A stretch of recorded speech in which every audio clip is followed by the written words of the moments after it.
And talking about our Ukrainian player down a map already, we have him to the top right of Neoplanet S. It is Dimaga from Europe. From Ukraine in particular. And he's up against the Korean player starting to the bottom left of the map in red. We have with the 1-0 lead in the series. Samsung Ken RorO from Korea. If you want to support these two players, they both do have Twitter accounts. RorO's Twitter account is actually a little bit more difficult to find. It's Skwangs1. That's SKWANGS1. And Dimaga, on the other hand, is just Dimaga SC. So follow the two of them. You can follow myself and Kaldor on Twitter as well. I'm at ProxyWolf and he is at Kaldor. Of course, spelled with an H. Yep, definitely would appreciate that. At the two of us, at the two players here, give them a shout out as well. Wish them luck for the rest of their matches. I'm pretty sure that between the games they will try to check that out as well. And right now, Dimaga needs some support. He is down one game. RorO with another map win here would advance to face Innovation, and Dimaga would have to play against Revival later on. So let's see what he can do here. Both players going into a hatch first style on this map. Yep. Kind of similar to what we saw last game. And, you know, a lot of players have been picking in Planet S in this particular tournament. Very, very popular map right now. And for ZVZ, it's one of those maps that's really similar to Daybreak, for example, or Belshire Vestige, where you just have very wide open natural at the front, so baneling aggression can be quite effective. RorO going into a bit of a later pool here. He takes gas before he starts with the spawning pool, so getting a bit of a lead with the gas mining, at least for now. And with the overlords that both players have been sending out, they know about the timing here. They know very well that there is no early pool, no kind of shenanigans, varying the same timings for both. Yep. Gas is relatively similar timed here, a little bit later for Dimaga, which actually cost him a queen last game, so keep that in mind. And, you know, with the baneling hits he got, that was also really important. So just these little things that you can get over your opponent in the early game can sometimes snowball really, really quickly. Yeah, Korean players are just doing so well. There's a reason why we have so many of them now in this tournament. They are still on top of the world when it comes down to Starcraft and RTS games in general. Koreans are just the best players. We have very few Europeans who are able to qualify for WCS for the first season final, and two of them are already out of the tournament. Dimaga, the last foreigner fighting, and he is trying to make that happen, but he is up against such an accomplished player as RorO, a GSL champion of all things, and this is really showing in those games. Just imagine the difficulty for Dimaga in this group. Even if he wins against RorO, which is such a insurmountable task to think about, he will then have to play against Innovation, who's considered by many to be the best player in the world. I don't think it's disputable that he's the best Terran in the world. And RorO is going for a Roach attack very early here. This is really rare Roach Warren timing. Yeah, we have the banelingness as you would assume already for Dimaga. He's a player who is very fond of banelings. He has been using those in Wings of Liberty for a long time against Protoss, where everyone else was trying to rely on a few just roaches out there. And Dimaga, not as accomplished as, for example, RorO, but he was the runner-up at DreamHack where Mana took his title finally. And right now what we see is very different strategies out of the two Zerg players with roaches. And actually we mentioned that in the last game, that some Zergs will try to skip the roach one, the banelingness, and instead rely on roaches right off the bat. Looks like RorO wants to be very aggressive. He made a bunch of extra overlords, and he's just going to keep making roaches and hide them from Dimaga. And as long as Dimaga doesn't know, he's not going to prepare. Right now at home he's making two banelings. That's not going to be very useful. That's a lot of roaches that are coming out of RorO right now. He really wants to be aggressive with this, which is a little bit surprising, but Dimaga does not know what's going on, and he's completely droning up. The strength of the roaches later on is that they can, with a +1 attack upgrade, two-hit a Zergling, and this is something that you of course want to do, but at this point in time, RorO just tries to limit the scouting information of Dimaga and completely blindside him with his aggression. It's a little bit scary that RorO puts those roaches at the natural, because this means they can be spotted by a speedling attack. Now he's hiding them. He has the overlords there though, and now one of the overlords, speaking of which, sees the roaches, he sees them moving out. Dimaga needs more spore crawlers, and he needs them right away, and here they are. Yep, second spine goes down. Every 100 minerals he gets, he's going to make into a spine crawler. Goes into 4 right now. They're not ready just yet, and the Speedling follow-up is going to hit. As soon as RorO hits that Overlord, he's going to make nothing but Speedlings, so there's already quite a few already on the map. Dimaga is already taking into lair. He's nearly done with this. If he can defend, he will be in a good spot. He has a lead in Harvesters. The first Spinecrawler is there, but that's not going to be enough. Yeah, he needs all the rest of them. He's making 6 right now. Banelings get a decent amount of hits off. He splits the roaches. Nicely done by RorO. The Spines are getting close to the finish, but here come those Speedlings. He's trying to buy time. Dimaga, that is one of the Spinecrawlers, is gone. The Lynx running into the main base, and he needs to defend. He needs to at least send one of those Banelings into the main.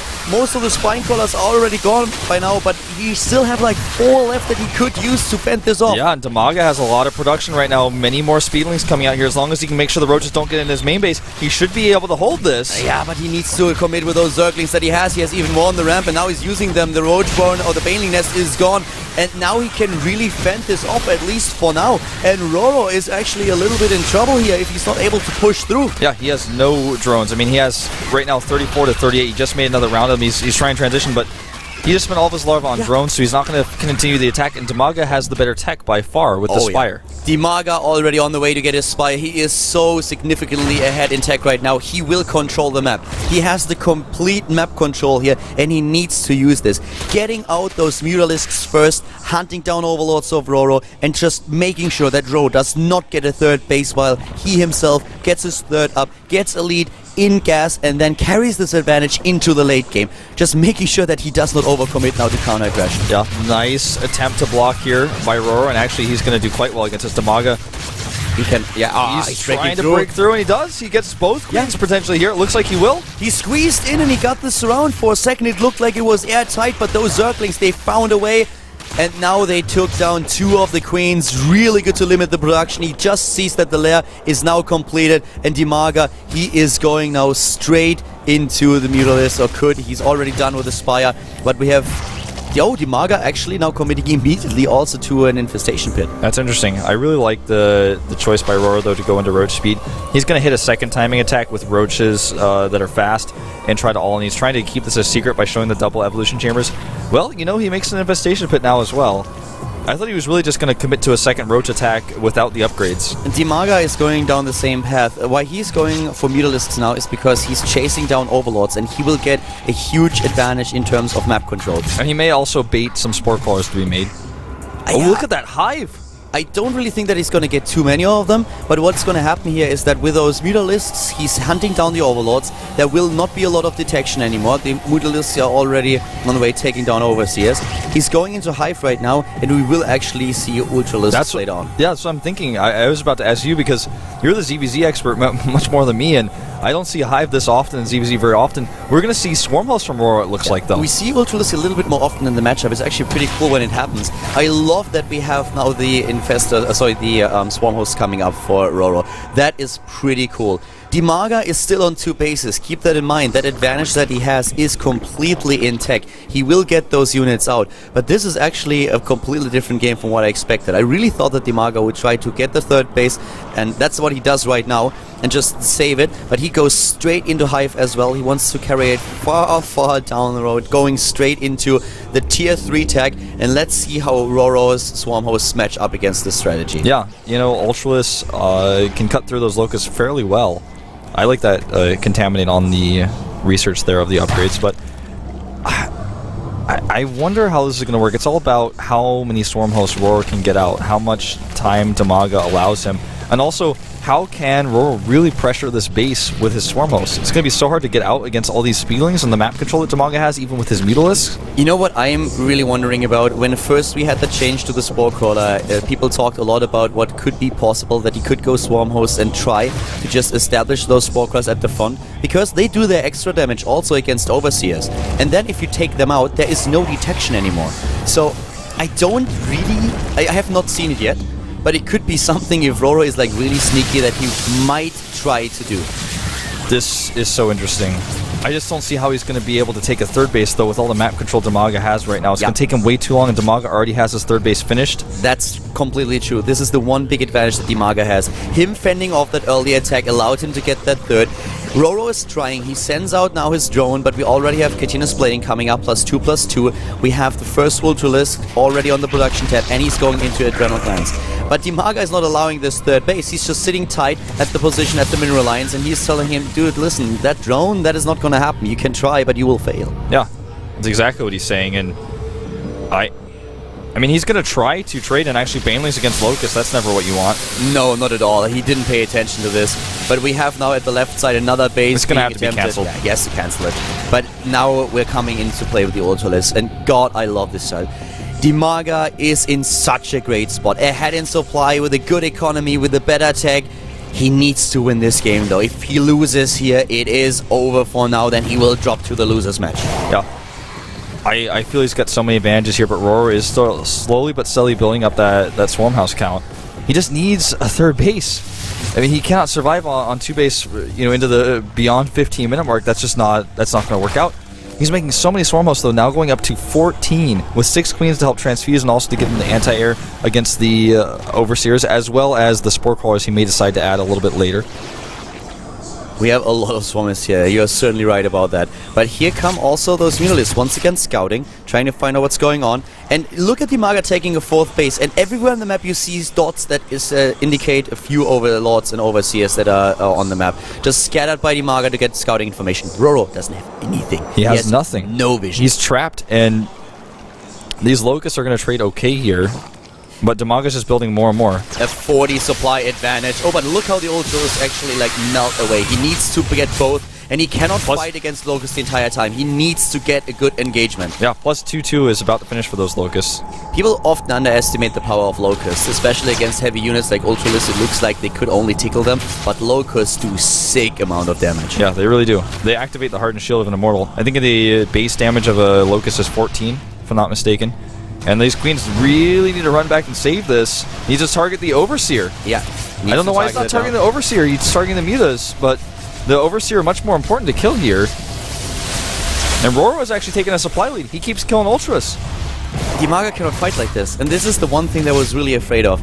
If you go into the Mutalisk play, then maybe you are being caught by Infestors, but the thing is you dominate the map and you can make the transition later on. At this point, I actually think that Mutalisk would be much better for Dimaga. I was going to say, how do you feel about Dimaga saving some gas and do a surprise Mutalisk switch? I think that could actually be great for him in this situation. I'm not sure if he really has the economy for it, but if he can get it out, I think it would be a lot better, because then those units are trapped completely helpless. But he's trying to move in right now at the natural. Yeah, he's got a wall though, and the Roach is blocking a little bit here. The Locust coming out, and he's got to run. But RorO cannot attack. He can only defend. And so if Dimaga just sits back and saves his gas, he could definitely do that Mutalisk switch, I feel. It's going to take him a little bit of time, but he can use these Ultras to bully RorO a little bit, make sure he doesn't take a 4th base, fight against, well, not against Roaches quite like this. Well, against the Roaches he can fight without a problem at all. It's just as soon as they are in creep. Well, they're on creep, he just kites them, yeah. Oh, this is terrible for Dimaga. He's not getting any good trades here. Yeah, he doesn't have any Infestors for the Fungals. He's now getting them. He realizes what's happening. The Queen's being caught. That's important. Nice burrow save. That was really, really cool. Let's not forget that Dimaga is getting +3/+3. He's not only in a better tech situation, but he has much better upgrades. And this base has not even been used. I mean, he's had that base up, he's held it, but he hasn't even used it all. RorO being extremely cost efficient in this game. 8,925 resources lost to 4,900. So 4,000 resources more cost efficient with those free Locusts. RorO is coming back into this series, and he's coming back with a vengeance. He's slowly but steadily pushing those Swarm Hosts forward and then using the Locust, and that's something that Dimaga just cannot afford. He's going to go for another Ultralisk run-by here. An Ultralisk run-by. I've never even thought that I would actually say that. He's trying to catch him off guard here. Meanwhile, some Zerglings actually targeting down that hatchery, and right now RorO has to split his forces to defend. Ultralisks just look silly without Infestors. They really do. Unless they back their opponent in a corner, they really look silly, because you can just kite them. And Roaches, they do also... Especially with Locust support. Yeah, a lot of damage here. Once again, the 3rd being attacked here. This is important. If those Lings are able to take down the 3rd, Transfuse after Transfuse being used, Adrenal Glands is ready, +3/+3 is not ready just yet. Oh, so close. Dimaga trying everything he can to limit the economy of his opponent. Finally, the Fungals are here. You can see how much of a difference it makes with those Ultras. Yeah, and suddenly all the Roaches are gone. This is what he needs. And keep in mind, the Fungal reveals the Swarm Hosts. Yes. So that would be great for him. And he needs just one more fungal in here. He's not quite able to close the gap, but Dimaga losing so much resources here. Yeah, he loses a lot here, and his bank is also gone, but he has 4 mining bases, and another set of unit was at the left side trying to take down that third base for RorO, but he did not succeed just yet. Dimaga is really trying, but RorO taking a supply advantage. RorO with the sick comeback here, the Swarm Host being so cost efficient for him, and Dimaga really committing to the Ultras, feeling he was more ahead than he really was. And we actually have a transition into a Great Aspire, so he's going for Broodlings. Such a smart choice, but is it too late? That's the question. I really think that Needleless might have been a good answer. The problem with those Broodlords always is that Broodlords against in Locust are actually trading very evenly. It's like a stalemate situation that you run into. It doesn't look good for Dimaga at all at this point. He doesn't have anything to stop the actual Roach aggression now anymore. One Roach kills an Ultralisk, I never thought I'd see that. He's losing just too much here. He's losing way too much. The base is going down, and he never took down the base to the left side of the map. But he will now. Yes, now he will. Now he has Adrenal Glands and 3-3, so this hatch is not going to survive. But is RorO really running out of resource before this happens? I don't think so. An army supply. He has to start the Corruptors now. Against 50 or 47. Dimaga can't even really afford Broodlords after the Corruptors are done. He's making 2 more Ultras because he's desperate here. But look at this. Catching Ultras as they spawn, getting them for free. Wolf is nearly 3 times the army supply for RorO now. Yeah, he's just basically had no economy the entire... He's basically been on 2 base for 22 minutes. I mean, yeah, he had the 3rd base up for a few minutes, but most of the time it was up, he was actually not even mining from it. Dimaga had a massive lead in the game, but he threw it away. He went for the wrong composition. RorO made all the right choices. He sat tight, went straight into the Swarm Host, and it pays off for him. He takes down the economy of Dimaga. The Ukrainian Zerg player goes to the losers match. He will face Revival later on. Samsung Khan's RorO takes the series with a 2-0. Those few Broodlords are going to buy a little bit of time for Dimaga to think about what's happened in this game. That's about it. No mining whatsoever anymore for Dimaga. His mineral patch in the main base are gone. And, well, the Broodlords, they will soon face Queens, whatever. It doesn't really matter. RorO can start his own Spire now. I mean, the Broodlords are going to buy him time, but I mean, we're talking about time triple for what? The supply. He's tripling the supply. Yeah, exactly. Time for what? That's the question. I mean, he doesn't have an economy. He doesn't have enough minerals to make another hatchery, unless he can end the game with these. And that's exactly what happens. He's just going to make Corruptors with the Spire here. Yeah, exactly. He's going to build a Spire, and those Broodlords will take a long time. But you know what? RorO doesn't have, like, very many minerals at all, so he's going to have to... I mean, this is just like a weird situation. I don't think Dimaga can come back at all, but it's going to take RorO a while to actually kill him if he doesn't GG, is what I'm trying to say, basically. RorO is building up the mineral bank now. You know, he is long-distance mining. It's true. It's definitely true. He's long-distance mining. But if I mean, the only thing that you can see happen here, and that's the only thing, and that's like the biggest if that I've ever, like, mentioned. If those 4 Broodlords take down the Spire, I'm telling you, man, it's definitely possible, because if you look at this, he also doesn't have any corrupt. I mean, the Corruptors that Dimaga has 6 Corruptors. So he's going to need more than 6 to kill the Corruptors of Dimaga, and then after that, this is what RorO should be doing: is actually going to kill the buildings. And now he's going across the map. He's going to just try to eliminate him first, because relying on the Corruptors alone is just. I mean, it probably will work, but there's a risk he could die. It's just the slowest army ever that RorO has here. Sorry, Dimaga has. Those Broodlords, I mean, they go to the top right now, which means that we will see Corruptors, and with 500 minerals and 2,000 gas, you can get enough out there to win this game. 3 are already being built. He's still trying to mine. Has only 1 queen, though. But the base to the top left has been not. He's going to kill the last extractor, and all he has to do is kill this hive, and then he'll be revealed, and also the buildings will start to die off. It's going to take a little bit longer than if we would have had a mining base right from the start. But now we have the base to the top left about to be completed. He's going to start mining from that base. Dimaga has never even seen it, and then more and more Corruptors will be built, and that game is going to end in RorO's favor. Yeah, he just needs to burrow a Swarm Host and kill the last of the extractors. And, you know, with no more creep here, he's already dead. There's nothing he can do. He can ignore the Broodlords. Yeah. He can completely ignore them. It doesn't really matter. With 156 supply against 32. These bases are literally going to bleed out. Yeah. The only thing he has left is 1 extractor to the bottom right. The Evolution Chamber will die unless he spreads creep, which he can't because he doesn't have a lair. He's mining at the top left, and he's starting more and more Corruptors. He has 4. This is going to be 7. Those 2 queens look so silly on the other side of the map. Yeah. And now it's GG. Like, now we have actually enough with the 3 Corruptors that are on the production tab. He has enough to take it down. Dimaga knows it. GG. What an exciting ZVZ series, though. You know, a crazy comeback, and Had he made some different choices, Dimaga definitely could have taken game 2, absolutely. I mean, he was extremely ahead. Yeah, he choked. Dimaga should have won this. He made the wrong decision going into the Ultralisks. He was kited, and the infestors were too late. He should have, if you go Ultralisk, then get those infestors a bit As faster. soon as possible. Because you need the fungals. You cannot work without the fungals. And then when we had this huge commitment into Swarm Hosts, an Air Army, Mutalisks, whatever, would have been much better. You mentioned like 8,000, 9,000 minerals lost for Dimaga and only 4,000 for RorO. This is how cost inefficient Dimaga was with this strategy. And Locusts, they don't cost money. Yeah, he thought he could pull through, and it just didn't work out. It's sad. He had it, he had the game, but in the end, it is RorO who takes the victory. Don't forget, Dimaga's not out of the group yet. He does fall down to the losers match. He's going to play against Revival and another ZVZ.